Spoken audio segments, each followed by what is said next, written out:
It was 15 years ago, back when I was in elementary school. April had just arrived, and we had a class shuffle. Our new teacher was a young woman. When lunchtime came, she turned to the girl sitting next to me and said, "Katie, you haven't paid your lunch fee, so don't eat, okay?" Katie, always wearing ragged clothes, was a skinny little girl. Her family was poor, and since the previous fall, her parents hadn't been paying the school lunch fee. I overheard some gossip and learned that she had been allowed to eat lunch the year before. Seeing her sitting there with no food on her desk, looking down, made me feel sorry for her. Since the teacher ate lunch in the same room, I couldn't secretly share my food with her. Instead, I left just the bread, wrapped it in a napkin, hid it in my desk, and gave it to Katie after lunch when the teacher left the room. "You can eat this," I said. "Really? Thank you, Jason," Katie replied. Back then, I was an outcast with no friends in the same class, but after that incident, I started talking to Katie. When I got home that day, I told my mom about Katie's situation. "Mom, please, can you make a packed lunch for Katie?" My mom responded, "That poor child. If she can't eat lunch, it won't be good for her growth, and she probably can't concentrate on her studies when she's hungry. It's fine. I'm already making your dad's lunch every day, so adding one more portion won't make much difference." With that, she gladly agreed. The next day at lunch, I handed over the homemade lunch my mom had made. Katie's eyes widened in surprise. "My mom said to give this to you. Is this a packed lunch?" "Yeah, I told her about you, and she said to give it to you." "Really? Thank you, Jason." She hurriedly ate the lunch before the teacher returned. It turned out that Katie's house was in the same direction as mine, so from that day on, we decided to walk home together. While walking, Katie told me about her life. "My dad doesn't work, he spends all our money on slot machines and horse races. My mom earns the money, but my dad takes it all. Because of this, they were struggling and even in debt." Seeing her in the same tattered clothes every day, I felt sorry for her. Our classmates just watched her from a distance. Neither of us had friends. After that, we started meeting up in the morning and going to school together. Some classmates teased us, saying, "Are you two dating or something?" But we tried not to let it bother us. I had always been bad at talking to people, but for some reason, I felt at ease talking to Katie. I didn't realize it, but I was lonelier than I thought. Not having any friends, I was really happy to be able to talk to her. On our way to and from school, we talked about many things: our families, our favorite foods and animals, homework, and TV shows we watched the previous night. I found out she loves cats. She couldn't have one at her house, but enjoyed visiting the nearby park where stray cats often gather. "My family has a cat. Want to come over and see it?" "Really? Sure." When I brought her to my house after school that day, my mom warmly welcomed her. When our mixed breed cat showed up, Katie's eyes sparkled with delight. "How cute. What's its name?" "It's Mary. Mary, come here." Katie looked so happy cuddling the cat, playing with toys, and feeding it treats. Seeing her radiant smile, which she didn't show at school, made me happy too. In the blink of an eye, it was evening, and my mom prepared dinner for Katie as well. "Katie, can you give me your home phone number? I'll call your folks and let them know you're here." With that, my mom called her house. During the call, she seemed deeply engrossed in the conversation. After that day, Katie began having dinner at our house every night. Apparently, her mom often worked late, and her dad, who was at home, didn't do any housework. As a result, their dinner time was always late. With her parents' permission, my mom started looking after her meals. After school, Katie and I would do her homework and play with the cat until dinner. However, about a year into this routine, Katie had to move. Her parents divorced, and she decided to go with her mom to live with her maternal grandparents in Texas. Before they left, Katie and her mom came over to say goodbye. "I can't thank you enough for all that you've done for Katie. We'll never forget your kindness," her mother said, bowing to my mom. "Oh, please, it's okay. Please raise your head. We help each other out during tough times. Don't give it another thought," my mom replied. She was a person of strong principles and kindness, and I have tremendous respect for her. I can't recall the conversation I had with Katie that day, but I haven't seen her since. We exchanged Christmas cards every year, but that also ceased after 5 to 6 years. Then I graduated from college and started working at a precision machinery manufacturer. I was assigned to sales, and it's been 3 years now. Taking over clients from seniors and establishing new ones, I now handle numerous major accounts. "Good morning, Jason." My colleague Mike from the next desk greeted me. "Good morning. Tomorrow we've got a meeting with AB Electronics. It's a big deal that's vital for the company. You pumped and prepared? Yes, I'll have it ready for review later. As we talked, a secretary called out to Mike. Mike, there's a call for you from AB Electronics. Picking up the phone, Mike's face turned pale rapidly. What? How could this? Yes, I see. I'm terribly sorry. Right away, please can you give us one more chance? Wait, hold on. After hanging up, he just stared blankly, still holding the phone. What happened? I asked. Turning to me, he said, Jason, you gave the wrong time to AB Electronics for our meeting, didn't you? They thought the meeting was yesterday. They're furious that we stood them up. This deal is toast. It's your fault. What? But wasn't it you who communicated the schedule to them? What are you trying to pin this on me?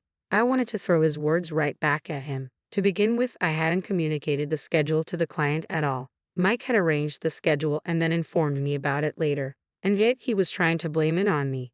Mike reported the matter to his boss, and our supervisor Johnson went to apologize on his behalf. However, they wouldn't listen, and in the end, the deal with AB Electronics fell through. When Johnson returned, he said to me, Jason, what have you done? Because of you, the crucial deal we staked our company's future on has been ruined. How are you going to make this right? But sir, it wasn't me who informed them about the schedule. It was Mike.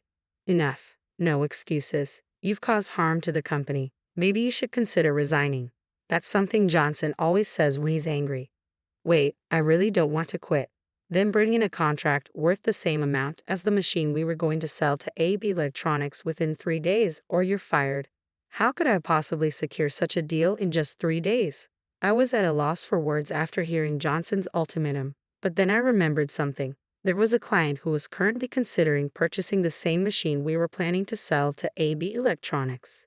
They always tried to haggle the price down, constantly negotiating for discounts. I'd almost given up, thinking they had no intention of buying, but now I had to somehow close the deal with them. I quickly revised the quotation and set an appointment with the client. Upon arriving at their company, a man named Kevin assisted me. I've brought a new quotation today, I said, handing him the quote. Kevin scrutinized it. Can't you go a little lower? I really can't go any lower. We've adjusted the price several times already, I pleaded, putting on a distressed look. Please, Kevin, I'm sure our equipment will be very beneficial to your company. We'll even include regular maintenance. Kevin pondered, crossing his arms. I get what you're saying, but at this price, my superiors might not approve. I personally want to purchase it, but how about I explain the benefits directly to your boss, maybe over a meal or something? That might be difficult. My boss is pretty busy. I'm begging you, Kevin. Please just give me a chance to discuss it over dinner. I pleaded desperately. The machine sells for tens of thousands of dollars. For our company, the cost of a dinner would be insignificant compared to the sale. All right, but my boss is out right now. I'll get back to you another day. That's fine, thank you so much. Kevin saw me out of the conference room. Just then, the elevator opened and an older man entered the office. Supervisor, I wanted to see you. Do you have a moment? Seeing him, Kevin immediately approached. So this is Kevin's superior, I thought. Kevin explained the situation to the supervisor, but to my surprise, the supervisor began to shout angrily. Trying to win us over with a dinner? We've told you countless times if we can't afford it, we can't buy it. If you can't offer a better price, then just leave and don't come back. Did I do something so wrong to be yelled at like this? While I was still in shock, Kevin whispered to me as he nudged me towards the exit. I'm sorry, he is just in a bad mood today. He always lashes out like this when he's upset. It seems the supervisor is quite a difficult character. But without his approval, we won't be able to finalize the deal. If I don't land this contract, I'm going to lose my job. What should I do? As I was racking my brain, I heard the sound of heels clicking down the hallway. Wait, supervisor. I turned around to the sound of a young woman's voice. There stood a beautiful woman in a business suit. Watson, what's up? She quickly approached the puzzled-looking supervisor. I've reviewed the documents too, and I believe that equipment from that company would be valuable for us. Please consider purchasing it. She looked straight into the supervisor's eyes as she spoke. Well, if you say so, Watson. Kevin, move forward with the contract process right away. Supervisor then turned to me and said, That's what I was saying. I was absolutely gobsmacked for a moment. I had no idea what had just happened. So you're saying you'll make the purchase? Yes, Jason can't say no when the boss's daughter asks now, can we? Boss's daughter? As I looked at her, she smiled and said, Jason, long time no see. Don't you remember me? Even though she said that, I didn't recall knowing any Watson. But as I continued to gaze into her face, it felt somewhat familiar. Wait, who are you again? I asked. She spoke up again. Do you remember me as Katie? Katie. Oh, I realized she was talking about the same Katie I used to walk to and from school with and hang out with at my place during grade school. She had changed so much I didn't recognize her. Wow, it's been like 15 years, hasn't it? Yeah, so nostalgic. I saw your name on the business card attached to the documents and thought it might be you. Really? But Watson. Actually, my mom remarried when I was in high school, and I took on the name Watson. Wow, really? Hey Jason, instead of just standing here chatting, want to go out for a drink tonight? Sure, sounds good. Katie and I exchanged contact info and planned to meet for drinks after work. When I got back to the office and reported the good news, my supervisor was taken aback. You really got the contract? Yes, we haven't signed the papers yet, but we got the green light. Great job, Jason. Supervisor was thrilled. Looking over at my colleague, Mike, he seemed uneasy at his desk. After wrapping up work for the day and heading to the bar for our meetup, I found Katie already waiting. Thanks for today. You saved me. I didn't get fired because of you. What are you talking about? As I filled her in, she was sympathetic. It's terrible for a senior to put the blame on a junior like that, huh? Well, thanks to you, the deal went through, so I'm really grateful. Seriously, thanks. Upon hearing my gratitude, Katie shyly smiled. I'm honored I could help. To be honest, I've always been grateful to you for everything. We lost touch after I moved, but I'm glad we could reconnect like this. According to Katie's story, when she was in high school, her mother divorced and began dating the man who was then the manager of the office where she worked. They eventually got married. However, a few years later, Katie's stepfather's father, the CEO of the New York headquarters, retired, and Katie's stepfather had to take over his position. Their whole family moved to the city. You could have let me know when you moved back. Sorry, but weren't you the one who stopped replying to my New Year's cards first, Jason? Did I? Yes, so I thought maybe you found a girlfriend and I didn't want to intrude. Turns out I never did get a girlfriend. Really? No girlfriend? Nope, none. Well, maybe our meeting here is fate. If you're okay with it, would you like to date me? I was taken aback by her sudden confession and was rendered speechless for a moment, but it wasn't that I disliked the idea. I was actually really happy. Back in elementary school, being around her always made me happy, and whenever she laughed, I felt joy. I remembered that feeling. Of course, I'd love to. I extended my right hand to her, and she gently took it. Really? I'm so happy. This is how we started dating. 2 years later, I proposed, and we got married. Mary, dinner's ready, Katie called, and our cat responded with a soft meow. Seeing her play with our cat, she seemed just like old times. Katie had faced many challenges growing up, but from now on, I wanted to be by